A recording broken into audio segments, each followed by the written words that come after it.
बहुत खुशी की बात है और बहुत समय से हम लोग प्रयास कर रहे थे, मैं भी और सुजीत भैया भी, कि हम लोग साथ में कोई फिल्म करें। और चूंकि फिल्में तो हमने बहुत सारी की है साथ में, पर तब भैया सहायक निर्देशक हुआ करते थे और उस समय हम लोगों ने 4-5 फिल्में साथ में किया था।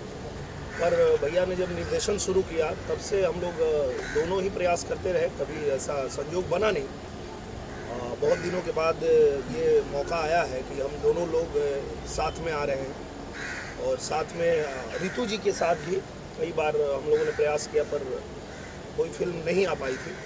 तो अब जो है कहते हैं कि जब जो होना होता है तभी होता है, तो ईश्वर ने ये संयोग बनाया है कि आज सुजीत जी के निर्देशन में मैं और रितु जी साथ में जो है ये फिल्म कर रहे हैं। और जैसा कि इस फिल्म का टाइटल है आर्मी, तो आप समझ सकते हैं कि जिस तरह का इनका टेस्ट है हमारे सुजीत भैया का, एक्शन मूवी ज़्यादा जो है इनकी लोग पसंद करते हैं, तो ये भी एक्शन से भरपूर मूवी होगी। पर ये भी आप देख सकते हैं कि जिस तरह जिस लुक में रितु जी बैठी है, तो पारिवारिक बैकग्राउंड भी है सिनेमा में बहुत बढ़िया, तो फुल पैकेज मिलने वाला है। और चूँकि ओम झा जी हैं फिल्म के म्यूज़िक डायरेक्टर, तो इसकी गारंटी पहले ही मिल जाती है कि फिल्म का संगीत जो होगा वो एक नंबर होगा, क्योंकि आज आप लोगों के आशीर्वाद से मुझे लगता है कि भोजपुरी की 90% फिल्में जो है वो ओम झा जी ही कर रहे हैं, अगर मैं गलत नहीं हूँ। सही बात, बिल्कुल। हाँ, thank you so much sir. तो ये उनकी मेहनत है, उनकी लगन है, उनके अंदर वो गुणवत्ता है कि उन्होंने प्रूव किया है अपने आप को। तो आज जो है हर निर्देशक, हर निर्माता चाहता है कि ओम जी उसकी फिल्म करें ताकि लोगों को अच्छे गाने वो दे सकें। और बाकी गानों के मामले में हमारे जो सुजीत भैया हैं, इनका तो कोई जवाब ही नहीं है। मतलब जो गाना ये बनाते हैं जिस हीरोइन के ऊपर, उस हीरोइन का ट्रेडमार्क ही बन जाता है। एक गाना इन्होंने आम्रपाली जी के साथ बनाया, रातें दिया बुता के, और मुझे लगता है कि कोई ऐसा फंक्शन नहीं होगा जहाँ पे आम्रपाली जी जाएं और वो गाना ना परफॉर्म करे वो, या डिमांड ना आए। एक गाना इन्होंने बनाया निधि झा जी के साथ, लुलिया, तो उनका नाम ही लुलिया पड़ गया। मतलब इस तरह का इनका भी है। तो मैं ऐसी उम्मीद रखता हूँ कि आर्मी में भी कोई ऐसा गाना दे कि मुझे भी आगे से लोग फौजी ही कहना शुरू कर दें। और रितु जी को भी कुछ एक ऐसा गाना दीजिए भैया कि इनका भी नाम कुछ एक ट्रेडमार्क बन जाए। सर, गाने की बात चल रही तो आपके यहाँ एक होली का गीत आया है, अगर 2 लाइन गुनगुना दे तो। बहुत सारा आया, आप कौन सा आप सुनना सर, ये होली के आए हैं पावला वाले। अच्छा, होली के बधाई बाटे गोड़ लागी पहुना, स्वागत ससुरारी में बगोड़ लागी पहुना, गोड़े लगबू खाली गोड़े लगबू, कहियो गले हमारा लगबू की गोड़े लगबू। सर, जो आंकड़े मेरे पास है, लगभग आपने आपकी आगे वाली प्रोजेक्ट को मिला के आपने हाफ सेंचुरी तो कंप्लीट कर दी है भोजपुरी इंडस्ट्री में। क्या कुछ बदलाव देख रहे हैं जो शुरुआत से लेके अब तक में? हाफ सेंचुरी नहीं, मैंने सेंचुरी मार दिया है।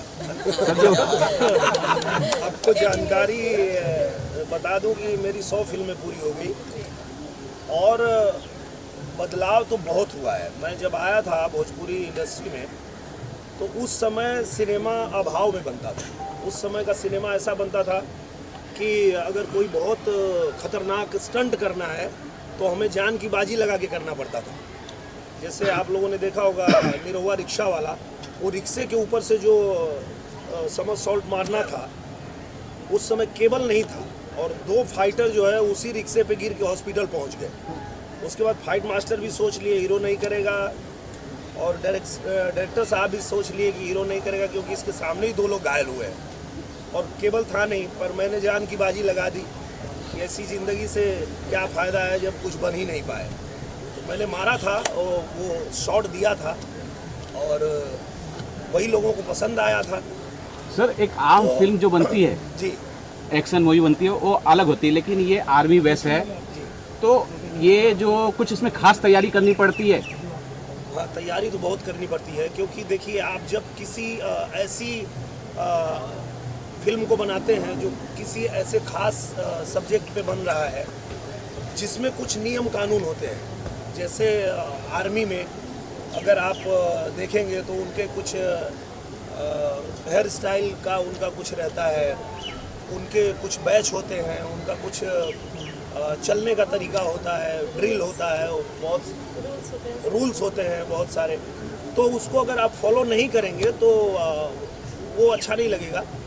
तो मुझे लगता है कि उसके लिए बहुत तैयारी करनी पड़ती है। सर अगर तैयारी की बात करें, एक मिनट, तैयारी की बात करें तो आपने किसी सोल्जर से या किसी आर्मी ऑफिसर से ट्रेनिंग लिया है इसके लिए कुछ? हाँ, मैं आपको बता दूं कि मैं सिनेमा लाइन में आने से पहले ही आर्मी की फुल ट्रेनिंग ले चुका हूँ।